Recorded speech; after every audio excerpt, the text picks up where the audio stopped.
President of the Economic and Social Council, Ambassador Munir Akram, President of the General Assembly, Mr. Volkan Bozkır, Secretary General of the United Nations, Mr. Antonio Guterres. It is a pleasure to make this opening statement at the Economic and Social Council's Financing for Development Forum under Pakistan's presidency. The deliberations of the forum this year are critical as the world battles the coronavirus and its massive socio-economic fallout.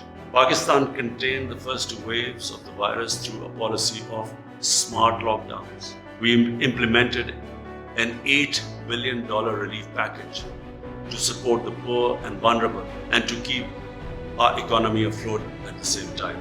Now, unfortunately, we're facing the third wave of the virus. Inshallah, we hope to defeat this. We need a lot of luck, like everyone does. The international community must ensure that the vaccine is available to everyone, as soon as possible. If not, the virus will roam around and come back. Production of the vaccine must be ramped up. Patent and technology transfer restrictions should be waived to enable this. Vaccine nationalism and export restrictions are deplorable, as is the use of the vaccine to advance national foreign policy objectives. Excellencies, this forum is an important opportunity to adopt decisions on ways to mobilize the money needed by developing countries to recover from the COVID-induced recession and to restore them on the path to achieving the Sustainable Development Goals by 2030. Last April, I proposed a global initiative on debt relief. I'm glad to say that the G20's debt suspension has been extended. Its scope needs to be enlarged to encompass all vulnerable countries, especially the small island developing states. Private creditors must participate in providing debt relief and restructuring.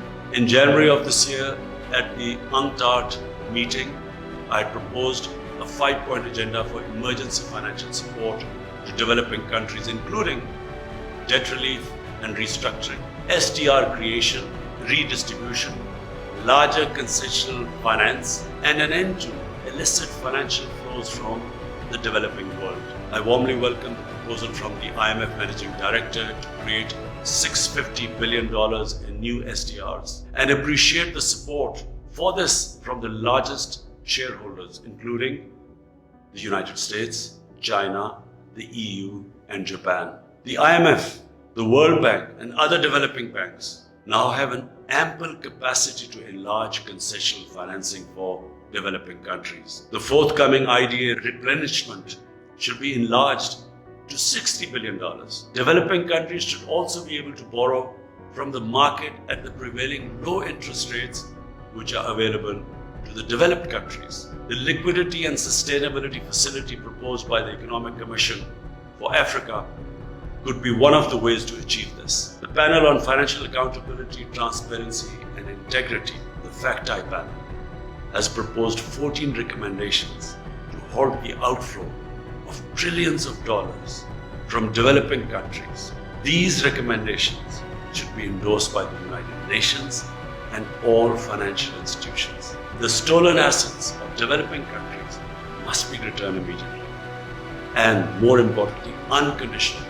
While speaking to the FACTI panel, I proposed the imposition of a global minimum corporate tax to avoid profit shifting and tax avoidance by large corporations. I endorsed the recent US proposal for such a global minimum corporate tax. A moratorium should be declared on the exorbitant claims adjudicated against some developing countries in investment disputes, and unequal and exploitative investment agreements should be cancelled and revised. Excellencies, the challenge posed by the COVID crisis, as the UN Secretary General has said, is also a great opportunity to build back better.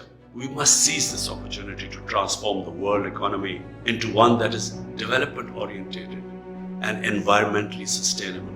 Pakistan's carbon emissions are among the lowest in the world, yet we are one of the most seriously affected and vulnerable country due to climate crisis. We have embarked on an ambitious program to create a green Pakistan through reforestation by planting 10 billion trees over the next 3 years, and introduction of renewable energy, electric vehicles, and a moratorium on coal-burning power plants. The developed nations must fulfill their commitments under the Paris Agreement and mobilize $100 billion annually in climate finance, as they have promised. 50% of this must be devoted to adoption programs of developing countries. The United Nations is well placed to take the lead in formulating and coordinating the implementation of a plan to make the transition to a green global economy. I hope that the UN will create an inclusive, multi-stakeholder mechanism to do so. Excellencies, we are at a critical point in world history.